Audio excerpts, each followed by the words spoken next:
Grawin-Glengarry is probably just as famous for its 3 bush pubs as its Opals.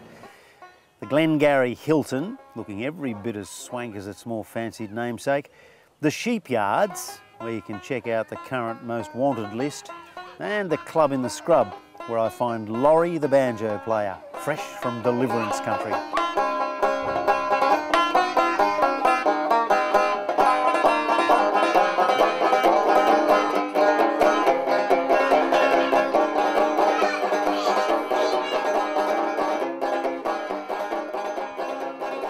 You can even have a round of golf at the club if you feel like it.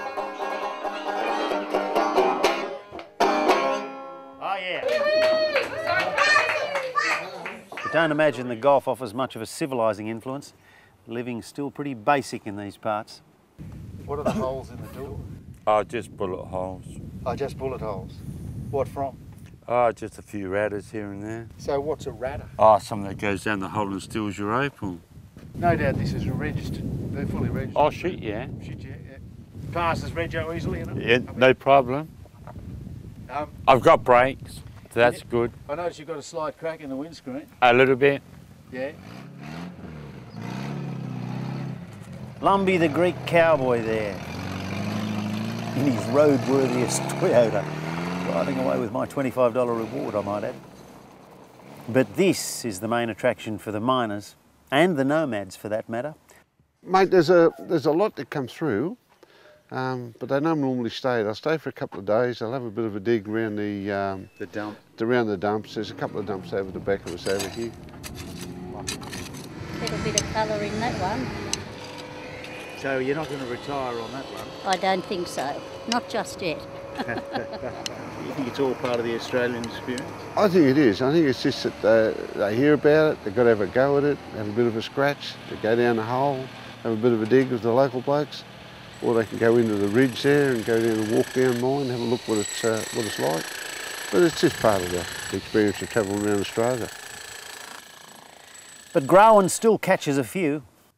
This is what happens to grey nomads when they find paradise. You reckon this is it? This is it. Yes, I do, mate. 5 years ago I was diagnosed with breast cancer and I've been on chemo ever since.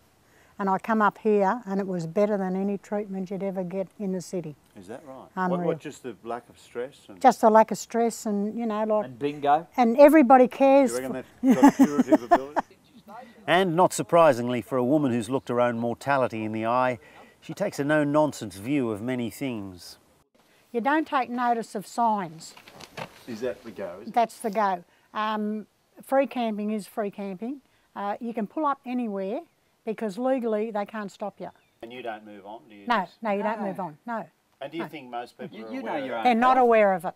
They're not aware of it and they frighten them. They stand over them and frighten them and they move on. And it's not necessary. And while I'm not so sure it's as cut and dried as that, it's a hot topic I am sure we'll hear more about. Meantime, there are more important issues at stake. Can you ever see yourself putting those wheels back on and hitting the road again? He better. Yeah. He better. Oh, He well, better. I heard the tone in that. Yeah, that's right. I want to be a grey nomad. Do you? I want to travel. You've affected... Which I take as my cue to hit the road as well. But there's been some rain about, so I'm forced to take a detour.